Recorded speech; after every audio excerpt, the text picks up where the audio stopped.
Thanks, buddy. It's good to see you. Um, Good to see everybody. I've been, for those of you that don't know what Ocean City is, it's an island 7 miles wide by 1 mile, 7 miles long, 1 mile wide off the coast of Maryland.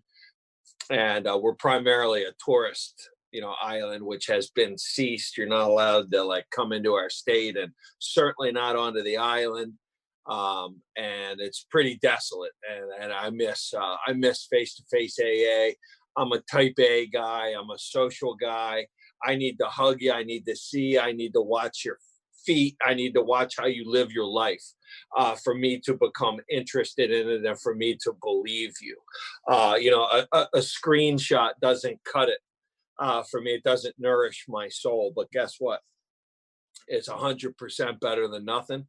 And in taking the time to do this and be together, it reminds me that I'm an alcoholic. It reminds me I have a disease. It reminds me I'm a part of amazing spiritual fellowship that is worldwide. And it reminds me, most importantly, that I need you far more than you need me. And my sponsor's listening, so that's why I always need to say he's on this call. He'll probably jump in, right? Like, I'm here. Make no mistake, I'm not that well. I'm not that spiritual. I'm here for me. What I've already heard, is I'm the better guy walking away. If I didn't say it, I guess I be formal. My name's Rich. I'm an alcoholic, and I was separated from alcohol on August the 30th of '04. On the 29th, I was drunk as I'd ever been. 30th, I'm sober. And the biggest miracle that's ever taken place in my life. And then through Alcoholics Anonymous and these 12 steps, your fellowship and your fine example, you guys taught me how to accept that gift, how to protect it, by taking these 12 steps, as we've heard, and to respect them and to protect them through the traditions. And here I am. And my sponsor, I guess I got to tell you, so it makes any sense, the story I'm about to tell you. I'm a surf derelict from Maryland. I remember things in step 6 and 7. It turns out that just one of the things God gave me, if I read a book, I remember it. I can tell you what page things are on, where they are. Because of that, I vomit out information and get straight A's. I don't ever remember a B. I don't ever remember studying. I'm telling you none of that to brag, because none of that's mine. Right? That would be right. I mean, I got nothing to do with that. I never went to like remembering school. I don't know that anybody here, right? You either kind of remember stuff or you don't remember stuff. And it would be completely arrogant to make it sound like I got something to do with that. But that was very confusing growing up, because as Bill talks about in his story, I was seemingly winning at the game of life, right? I'm a straight A student. I'm a good athlete. I get awards. They give me valedictorian things. They say things to me like cum laude, and they put things around me and they walk me across the stage, and and I think I am doing this stuff, right? And but what I'm not doing going through life, I'm not forming any meaningful friendships. I'm not joining study groups. I'm not learning about the work to reward relationship that happens in the spiritual world. I eventually go to college out on the West Coast because I like beautiful women and surfing, and that's how I picked college, the University of San Diego. It was a Jesuit school. I'd never heard of Jesuits. I didn't know what they were. I should have looked into that, but I didn't. Alcohol, we don't do all our research, right? I'm just women far away from my parents, good surfing. I'm out of here, and off I went. Halfway through my senior year, I end up in a federal prison because I got into the importation of cocaine. I went into the federal prison with 27 kilos of cocaine. It was in newspapers.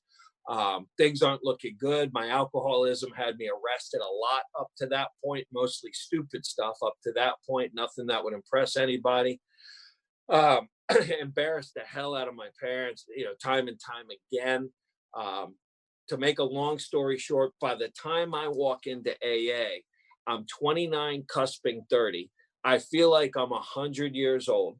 I had my liver biopsied at Johns Hopkins Hospital. They're taking fatty spots out of my liver. I had warrants in 3 states, Maryland, Colorado, and California, when I walked into your meeting. The IRS is looking for me. I owed them $47,000. I'd lost 27 kilos of the Mexican mafia's cocaine. They're looking for me for the money for their product. My family is completely finished with me. My mother had not been able to look at me. I'm her only son. She's got me and my little sister, who's 3 years younger. She had not been able to look me in the eye for over a decade. My little sister had not spoken a single word to me in over 6.5 years by the time I walked into your doors. And and alcohol owns me lock, stock, and barrel. But other than that, I got to tell you, when I got to AA, things were going pretty good. It was just, you know, those couple little problems that I was having, I had several driver's license. A couple of you guys, seem to be of my age bracket that remember when you could do that. If you get pulled over in Colorado, you give them a Maryland. If you get pulled over in Maryland, you give them a California. That doesn't work so good today now that they're all hooked up. But back in the day, none of them had my right name and address and all of that. So when I get to AA and I get up to step 9, there was a lot of work to be done, and it was pointed out to me that there was a couple key phrases that were said to me about step 9. The spiritual principle, right? The spiritual opportunity that I'm given in step 9 is this is my opportunity to clean up the wreckage of my past, or it will clean me up. It's going to happen one way or the other, right? Which way do you want it? I get a chance through the program of Alcoholics Anonymous. At this point in the program, I'm powered by something other than me. We've heard it talked about. I've got some confidence in the steps, the program. My God, I'm going to get out there and make some, do my best here. And I got God's help right behind me. I got a little bit of courage. I'm still kind of chicken shit, but I'm growing and understanding and effectiveness, right? Things. But it's my chance. It's my chance to make things right. I can clean it up or it's going to clean me up. Which way do you want it? And you're going to hear some stories. I've had both happen, right? Where I don't want to make an amend and it comes back 5, 10, 15 years later and crushes me, right? And also it was presented to me, this is my opinion, step 9. I love talking about step 9 in case you can't tell. If anybody's ever trying to entice me to talk at any your group or an event or a step 9 is the bait that you could throw me and I'll bite every time, because everything good and decent in my life is the result of the 9th step. Every good relationship, every good job I've ever had, my family coming back to every single decent thing in my life is the result of step 9. And it was presented to me like this too about Alcoholics Anonymous, that the program of Alcoholics Anonymous, everything you've heard about up to this point is all theoretical. It's all just theory up until step 9. Oh, you've done steps 1, 2, and 3. You've made some peace with the God of your understanding. Good for you. Good for you. Nobody cares. Nobody cares. Oh, you've written some inventory and shared it with your sponsor. Good for you. Nobody cares. Oh, you could write me a little list of some defects and maybe a couple of assets your sponsor had you throw in so you feel a little better and don't kill yourself. Good for you. Good for you. Nobody cares. Oh, and you've got a list of what you're going to make right. You've been going to make right your whole life, Rich. Way to go. Nobody cares that you got that list. I'm a guy that was gonna my whole life. So up to step 9 in Alcoholics Anonymous, good for you. If that's where you stop, it's completely useless, is my experience. Which you are up until self 9, and excuse the language, this is the only battle you're going to get. Up until step 9, all we are is I'm a self-informed asshole as the result of the steps. I have fixed nothing. I have done nothing. I have just gathered some information, some self-knowing. I've established a relationship with a higher power. All of that totally useless. But step 9 is my chance to maybe, just maybe, I get to rub the record clean, right? I get to die with both sides of the slate even. Like, that would be a heck of a thing for a guy like me. If I get to put back into the stream of life what I've taken out, now we're talking about something, right? And my sponsor, Roger, looked at me when we got here and he said, how free do you want to be, kid? You got a lot of damage here. I've seen very few people with this. I mean, you covered some ground. Coast to coast wreckage, man. Everything you've touched, you've burned it down, but you've got a chance to do Alcoholics Anonymous right. How free do you want to be? And we've got all kinds of sobriety in AA. So just look around. Look around. We got everything in here from ground beef to filet mignon. What do you want? What do you want? And you can find somebody to tell you you don't have to do whatever. And he said, if I was you, I'd start dating your mother. When you do your inventory, by the way, at Roger's table, who's on this call, and when you do them now at my table, you're going to have 3 documents in front of you. He takes you to the Maryland State Police Barrack. You're going to spend. You're going to have what you wrote. You're going to have your 4-step. He's going to take you to the Maryland State Police Barrack. You're going to pay the $10, and you're going to have your NCIC, which is your National Criminal Index. So you're going to have your entire criminal history in the whole United States sitting there, and he's going to make you print out a credit report. So you're going to have that, right? All that is sitting there. So what I've got is what I think of me, what the criminal justice system thinks of me, and what the financial world thinks of me. And I can promise you there were some differences of opinion, right? As to what kind of guy I was. Because in my mind, I'm just a guy that, I always meant well, and things just didn't turn out quite right? Like I didn't mean for that to happen. And each one of those convictions on my NCIC, there's 36 of them. And each one of them, it's just a line on there. But I got a story for each of them, right? About why it wasn't my fault, and it doesn't paint the whole picture and all that kind of stuff. But there's no space on the National Criminal Index for a story, right? You either got a conviction or don't have a conviction. And when I get to AA, I am unemployable. I'm sweeping the floor in a picture frame shop for $6.25 an hour for a sober member of Alcoholics Anonymous, listening to some of the people I've heard talk, here today, telling their stories and stuff. My favorite was a guy named Cliff Roach. He was a surfer from San Diego, Oceanside, as a matter of fact, a little bit north, and tells this amazing story about resentment and getting sunburn on the inside of his mouth when he would pass out on the beach. And I would roll laughing, and I related in because he was a surfer and I was a surfer, right? And I'm sweeping and I'm listening. And the first thing I noticed was that my $6.25 an hour, a little became a lot in Alcoholics Anonymous. And my sponsor said, if I was you, I don't know if you noticed that, the first thing you get in AA is a pay raise. When we quit drinking and drugging, a little becomes a lot, right? When I focus on the spiritual, the material always takes care of itself. That's another spiritual principle. And it never works the other way around. The second I start looking over here to the money, things get all screwed up. But when I just worry about you and what's going on, and spiritual, reading spiritual things, doing spiritual things, AA, all of a sudden, I don't know how, but the bills are getting paid. And he said, if your mother will go anywhere with you, because she hadn't been able to look at me for, a decade. He said, if she'll go on a date with you, I'd go. And I assure you that at 30, that didn't seem like the coolest thing, was to start dating my mom. But it became the coolest thing in the world, because we're dating, and somehow with this $6.25 an hour job, I've always got a little money to take my mom on a date. I've got $1 for your basket. It's just like I don't know where it's coming from, but it's coming. And I'm dating my mom and going to my meetings and, doing these steps. And I do know that we were at Carrabba's. I don't know how long this went on, 6 months, 8 months of once a week. It was every Friday night. We'd go on our date. And she's eating spaghetti at Carrabba's, and she twirls it around on a spoon. I have no idea why she does that either, but she does. And it's burned into my consciousness, because anybody that's done these amends, the magic of it, man. It gets burned into your...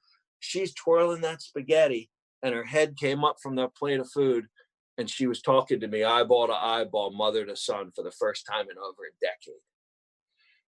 And a mother was finally able to look her son in the face. And I started going over to her house. She had a restraining order. I stole from everything Andrew said. He covered it, beautifully. I don't have time to get into the wreckage, I call it. If you could do it to a mother, I did it, stole, lie, all of this. And, and here she is. She's now letting me come to her house to change when the light bulbs would, burn out. She was getting too old to stand up on a chair and change a light bulb, to take out the trash. And I got to do these things. I was allowed into her house, no more restraining orders. She was starting to trust me. And that relationship, man, it just grew and grew and grew over the years. And, 16 years later, I could tell you she's got her own room in my house. My wife and I built a house, on the water down here. And we made sure we got one, right, that's got a room for her with a little adjoining bathroom that's all hers. And I have her granddaughters, man. They're 6 and 3, Isabella and Sophia. And my mom's in and out of my house 2-3 times a day, visiting her grandkids.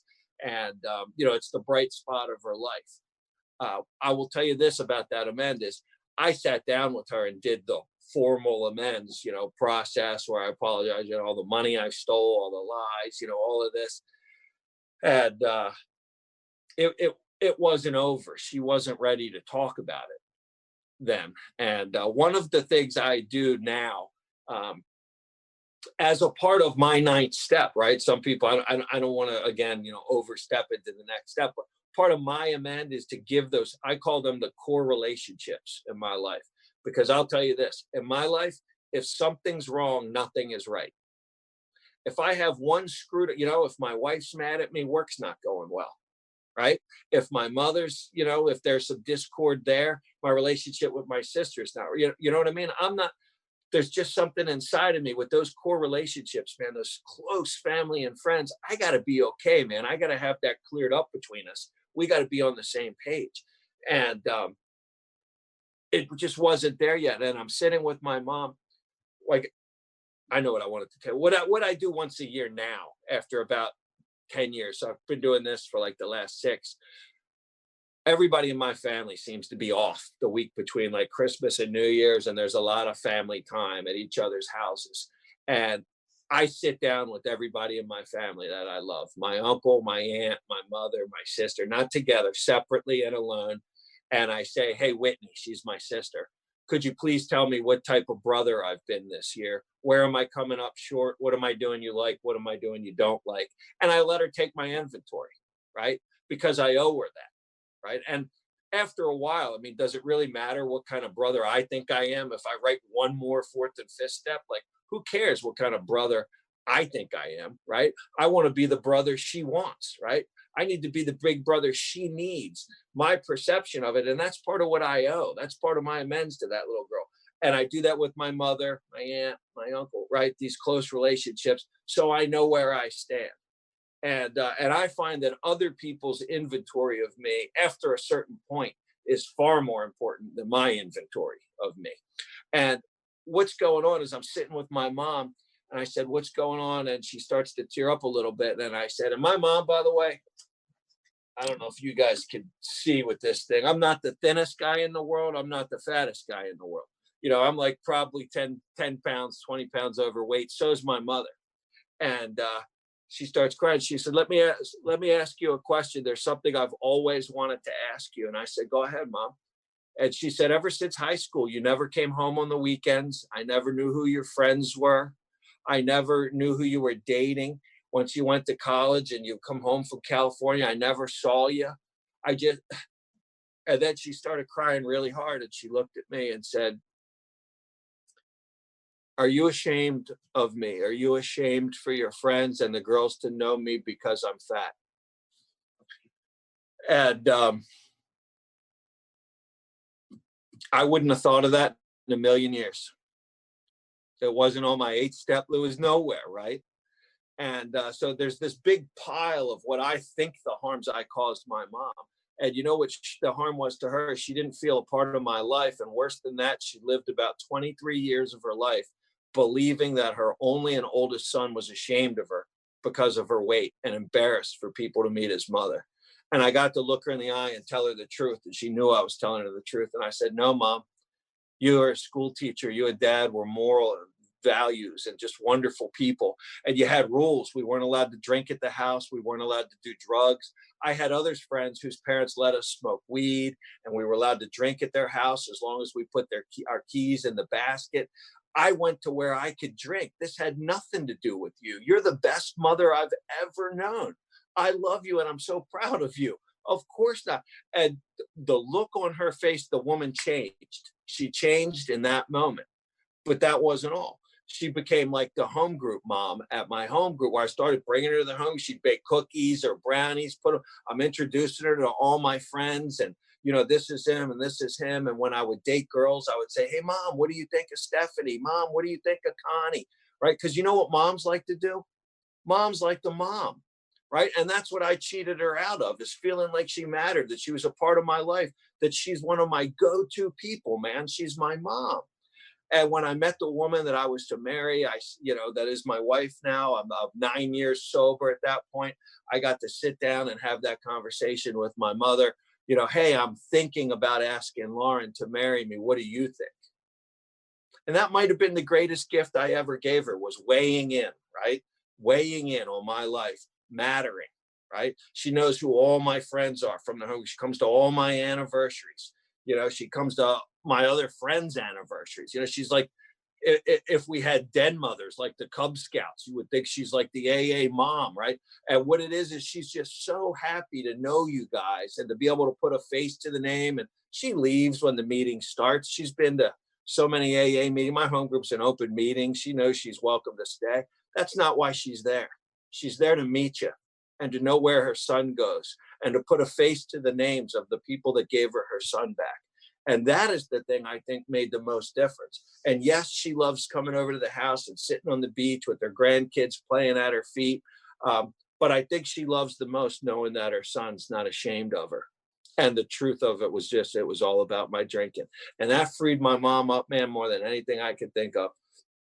The other thing that makes me a husband, I don't have time to go into the full story on this, through that process with my mother, anybody that thinks they're like a tough guy, gangster, mafioso, Mexican, whatever you think you are, it turns out, I was a guy, I just wanted you to, it was all about respect and who I am. Don't you know who I am? I'm a man, right? You're going to respect. And it turns out it's really hard to be a man if you don't first learn how to become a son. And I know that I would be nothing of the husband I am today without going through those incremental steps, over the years with my mother. And every day I continue to learn about becoming a better man from my mother as we form this integral relationship going forward. My little sister hadn't spoken to me in 6.5 years. I had a set of Baltimore Ravens season tickets when I got sober. I don't know why I had them. I didn't have anything else. And Roger said, send them to your sister. You don't even like the NFL now that you're sober. What you liked was having a big tailgate, prime rib, the best bar in the parking lot. You were so drunk by the time the game started, you don't even know or care who won. And that was the truth of me in the NFL. But I said, these tickets are expensive. Why would I send them to her? She hasn't talked to me in 6.5. He said, shut up and send them. And I did. And nothing happened. And he said, send the next set of tickets. I said, didn't you hear what just happened? I sent them. They're expensive. She did not. It didn't work. Send the next set of tickets. I did, and you guys know what happened. The phone rang. On the other end of that phone was a little girl's voice that I hadn't heard in 6.5 years. And she's going, Richie, did you see that? The Ravens just caught the ball in the end zone. They tied it up. It's a tie game. I don't even know who they were playing. There's nothing I could have cared less about than who the Ravens were playing and that the game was tied. But I was talking to my little sister boy for the first time in 6.5 years. And I kept building that relationship. And we just heard from Andrew. She lives about 3 hours and 15 minutes away from me in Baltimore. And on the weekends with my little $6.25 an hour job, she bought her first house there down in the city, and it needed a lot of fixing up. And I would leave work on Friday and drive 3 hours with my little bit of money, depending on what was going on with mom. We eat and I'd go, and I'd spend Saturday and Sunday helping her, fix up that house. I never had enough money to do it. It was never convenient. If I was waiting to do my amends until I had enough money to do them or they were convenient for me, you got to get somebody else. I mean, I'd be drunk by now. And in fact, Roger, my sponsor, would tell you that if Alcoholics Anonymous is convenient for you, you're doing it wrong, right? Like there's a good way if you want to know how you're doing, right? If it's convenient and fits just real nice into your life, you're doing it wrong. And because it's always inconvenient. That's the beauty of a spiritual life. And I'm just going, and we're building and growing, and I'm becoming a big brother. And I'm starting to grow in self-esteem by taking these esteemable actions through the night stuff. There's no miracle. There's no shortcut. The bills are coming in. I'm paying them. I surrendered myself to the IRS. I thought I was going to jail. We went to Baltimore. I turned myself in. Roger says the IRS isn't going to lock you up, man. They don't want to kill the goose that lays the golden egg. That was his line. He's like, they just want their money. They can't get their money if you're in jail. And sure enough, we do this payment plan. I'm supposed to pay them like 20, 30 bucks a week, which I have no idea how you pay off, that amount of money that I owed, 20, 30 bucks at a time. I had a plan, with the IRS. And when Andrew talked about it, when I had an extra 43,000, I was going to send it to him. Right. And, that was the game plan. But it just turned out I never had an extra 43,000. I felt like mailing to the IRS. But here's what I can tell you: if you're new, if you haven't done a 9-step, if you're debating it, and I will tell you that after I've been very lucky, and I've gotten to talk about this step in every single state in the United States and in 4 other countries. And after this talk, there's always somebody between 20 and 50 years sober that comes up to me and says, I've been ducking the IRS for 20 years.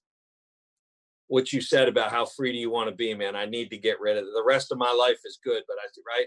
And what I can tell you about the IRS is after I set up that payment plan and started sending that first check, man, that first $20 deal, that's when the letters stopped.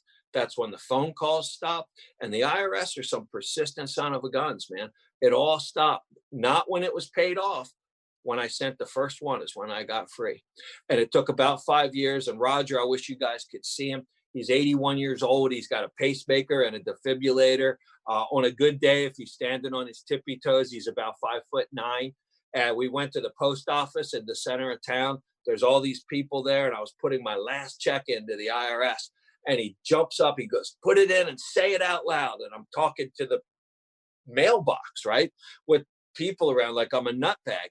And he goes, say it. And I go, my amends to the IRS is complete. And I put in that last check and he jumps up over that, all 5'9" and he high fives me on top of that thing.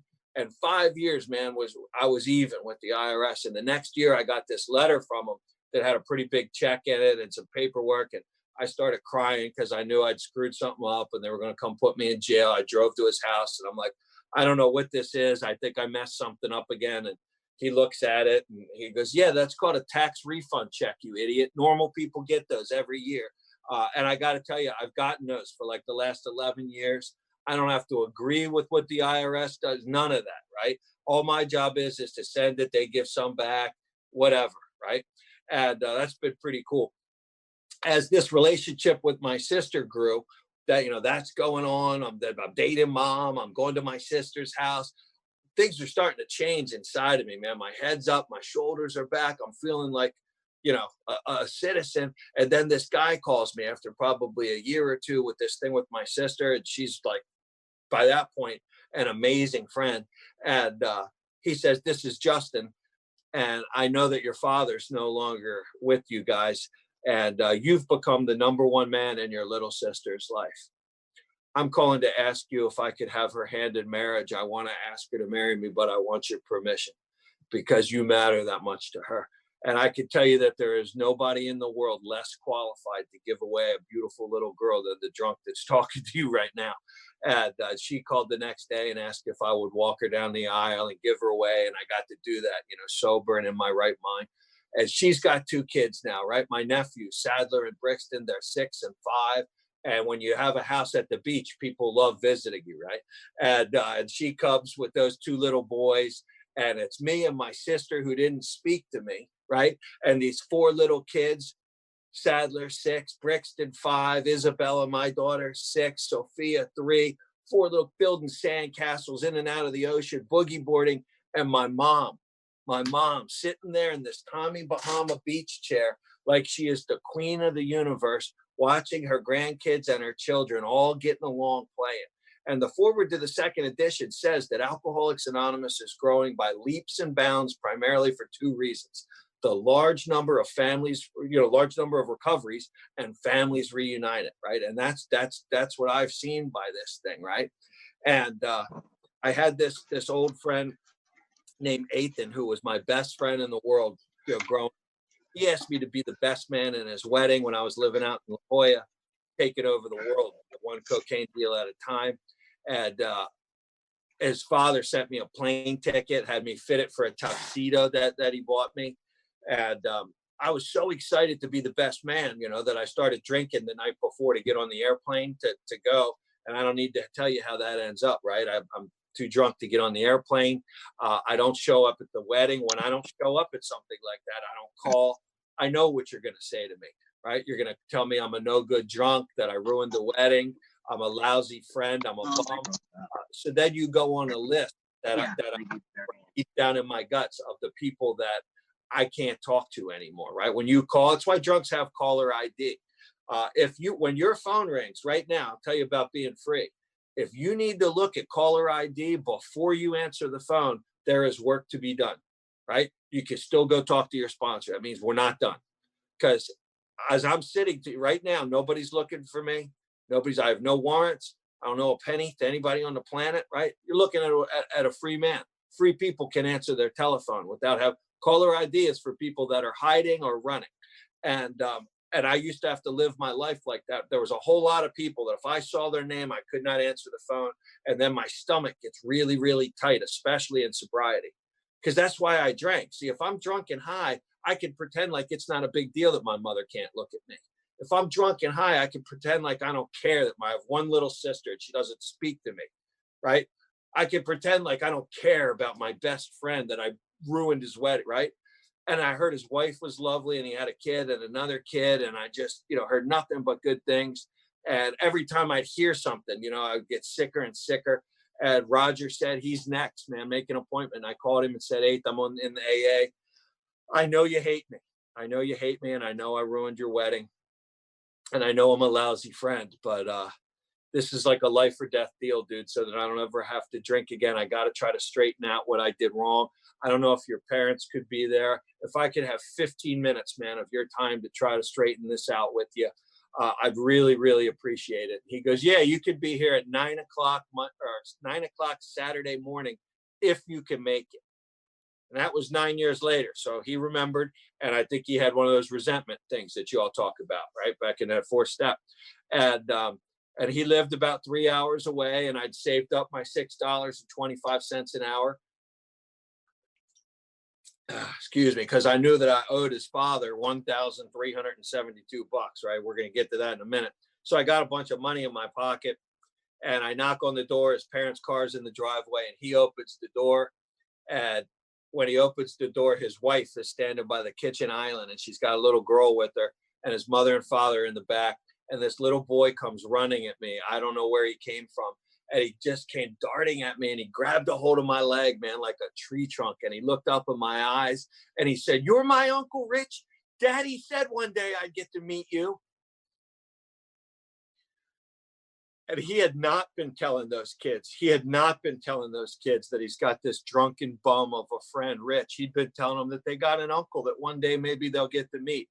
See, my stupid ego, my stupid inability to look you in the eye and tell you that I screwed up, how can I set this right, separates me from you. And you guys didn't teach me that. A spiritual book didn't teach me that. You didn't make me believe it. You challenged me to do your steps and then report back to you what happened. And with that kid holding on to my legs and looking up at me and saying those words, in that instant, I had an inward knowing, right? I knew from the inside out that I'm the one that separates me from you due to my stupid ego. And I sat down with Eighth and I got to make the amends. And I show up on Christmas Eve for my family and I go to his family with presents for those kids. And I would go to their birthdays, and on snow days, I would drive 3 hours to take the kids sleigh riding. And, and you know what they say, they would look at me and go, "Uncle Rich, you show up on all the good days like it's an accident," right? And driving 6 hours round trip. But that's what AA lets me do that. AA lets me show up for all the good days. And I went in the other room and I sat down with his father and I made my amends to his father. I said, "I know I owe you, tuxedo and plane ticket. I don't know what it cost." He said, "It's $1,372. And I reached in my pocket and I had it. I'd saved up my $6, right? And I started to pay him. And he said, "Well, if you're really a part of this thing called Alcoholics Anonymous and you're really on the 9th step, you're not going to pay me that money. You're going to go to your home group and you're going to treat them to some nice coffee every now and then, or maybe some donuts or coffee, and you're going to save the receipt. You're not allowed to spend more than $10 at any one time. And I don't want to see any receipt with more than $10 on it. And when you save up $1,372 worth of those $10 receipts of things you do at your home group, maybe put gas in a newcomer's car so they could get to the next meeting, right? Don't give them the money. You put the gas in their car and you save those up. And when you bring me $1,372 worth of receipts, on that day, your amends to me will be complete." And by the way, Rich, I've been sober in Alcoholics Anonymous for 28 years, and I've been praying for you and Ethan since the two of you were about 5, right? I didn't see that coming, but Roger will tell you that was the day that my home group became an eating meeting, because Stouffer's lasagnas cost $9.95. And what I learned through that amends, I don't know if anybody's ever cooked themselves during this nice, quarantine lockdown of Stouffer's lasagna. If I remember correctly, what you do is you preheat that oven to 375 degrees. You get the tin foil on there. It goes in for an hour and 30 minutes at that temperature. Then it goes up to 425. You take the tin foil off for the last 15 minutes. That browns off the cheese. Then you take that thing out there. It's all crispy and good looking. Cover it back up. I get plates. I get the paper plates, the spatula, the things you're going to need to enjoy it. And then I come to the meeting with the lasagna for you to eat. And you know what that taught me? That AA happens long before I even get there. He taught me to think of you 2 hours before I even got to your meeting. I was thinking of you and loving you and somebody else before I even got there. And I was the beneficiary of that. The last thing, that I probably have time to tell you about, I'm looking at the time, is I could do these stories, man, for 2 hours, right? I could tell you 2 hours, but I had a DUI in California. I had some cocaine in my pocket, and I got arrested for both. And I went in front of the judge, and they had a program out there called the PC 1000 First Time Felony Offenders Program. It was a state thing, not a felony thing. And it was basically, if you do these things in this program, you avoid the conviction, you keep your record clean. But it was the terms of this program were like next to impossible. They wanted me to go to 10 AA meetings and do some clean urines. I mean, did you guys catch? I mean, 10 AA meetings, or, the sentence was 5 years in prison. He said, I'm going to give you every day of the 5 years in prison if you don't do this, right? And what I didn't know was like, oh my God, 10 AA meetings, what an order. I can't go through with it. I thought I could. I had no idea that I didn't have power, choice, and control over whether or not I was going to be able to survive that probation period without a drink. And I certainly wasn't. It wasn't up to me. And I screw up the probation. And when I do, I run away. I do that everywhere, right?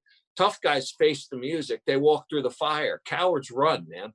I want you to think I'm a tough guy, but I'm a runner. And I wind up, anyways, I'm about 2 years sober. My life's pretty darn good, man.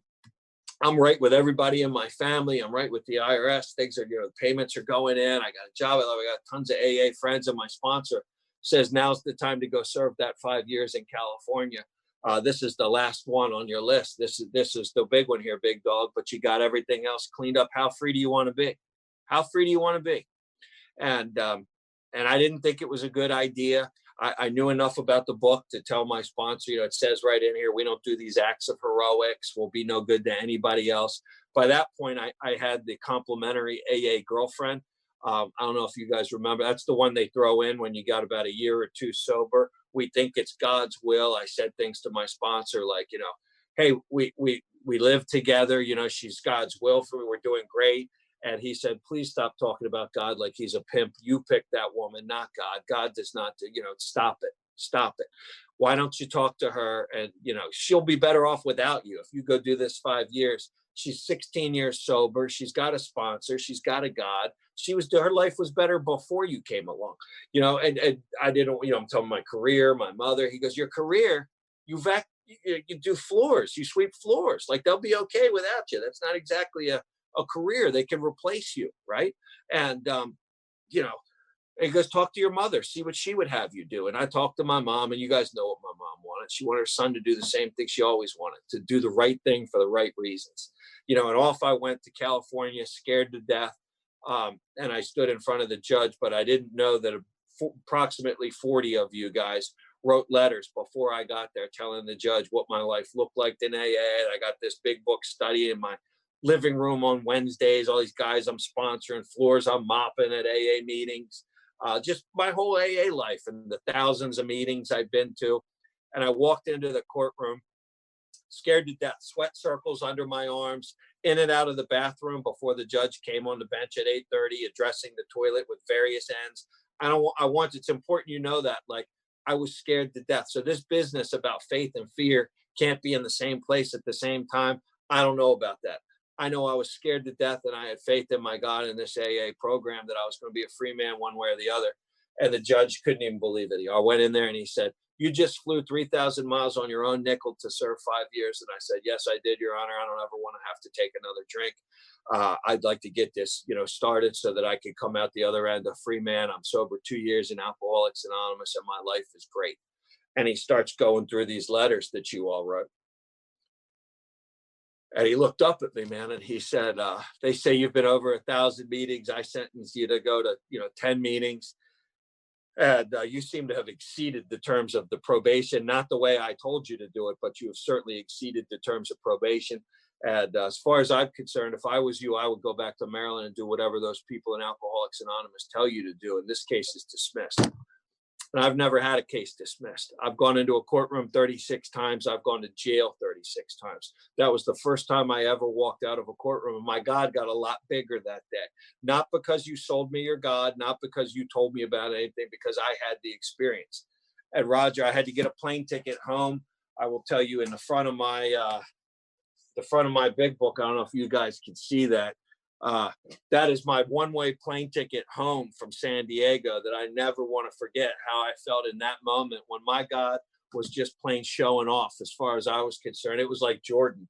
Every now and then God has to go up and do a slam dunk right in front of my face for me to get the message. And Roger said, go over to that University of San Diego that kicked you out, the Jesuits. Why don't you see if you can straighten that out, because you can't fly home until tomorrow. And I went over there. It was the same dean that kicked me out all those years before. I said, I understand what I did. I brought a bunch of shame to this university. The articles in the San Diego Tribune, the Los Angeles Times ran these big articles that said Jesuit student, 27 kilos of cocaine, and made the place look awful. I said, I don't know how to make this right, but I'll do whatever you tell me. And what she said is, if that's true, I want you to come with me. She took me to a building next door and gave me a big stack of paper and said, this is an application to our law school. We want you to go to our law school. We want you to graduate and go on to make us proud. That's how you're going to fix this. We like graduating students. We don't like kicking out students. What makes us look good is alumni that do great things. I told Roger that, she'd lost her mind, this dean, I can't do that. They'll never let me pass the bar. Even if I do that, I got these 36 convictions. They'll never give me a law license, blah, blah, blah. He said, shut up and fill it out. 3 years later, I graduated, top of my class. It was, I did great. Everything was fine because I did it the AA way. I get through the bar and my phone rings. In case you can't tell, I'm making a very long story short. Okay, so if you're new, this stuff didn't happen right overnight. And the phone rings after law school. It's a guy says he's the state's attorney for Maryland. I know who state's attorneys are. They're the ones that always lock me up. And he patches through a call from the governor's office. And it's the governor's office saying that they just got this big grant that they're giving to the state's attorney so that he can hire an assistant state's attorney to head up. You want me to head up this newfound narcotics prosecution division, and that they got my phone number that I might know something about the importation of narcotics into our country. And my knees about buckled. But I will tell you what I remembered. Those old guys in AA, man, with that book in their hand and a smile on their face, they always said to me, hey, kid, one day your sordid past will become your greatest asset. And I got to serve the state of Maryland for a decade as their senior state's attorney in charge of narcotics. I'm about out of time. After 10 years, I took a pension and I'm out of that. I'll start getting, that when I'm 55, to pursue another dream to start my own law firm. And I've done that for the last 3 years. I get to surf almost every day, over 300 days a year. I go out front and surf, get my suit on, walk across the street to the courthouse. Never knew I wanted to be a lawyer. Never knew anything, man. My whole life took a different trajectory. I was the happiest guy in AA sweeping floors, and that would have been fine, right? But God had some other plans for me. My practice now, I focus on DUI defense. I just filed my taxes in 2019. I did 317 DUI cases, which means that 317 times I get to sit across from my desk from somebody just like me. And I get to look them in the eye and go, hey, I can't help but notice this is your fourth DUI. Do you think this one is an accident too? Is this a misunderstanding, or do you think you might be having a problem with your drinking? And God has maneuvered my life so that I can be uniquely useful where no one else can. And the book talks about that. And we're going to hear some of those guys talk in 10, 11, and 12 about it. out of time. My thing says I'm on the money at 6 o'clock. I got to shut up. But in case you can't tell, I love the ninth step. And if you're scared, get out there and do it, man. It's the best thing that's ever happened.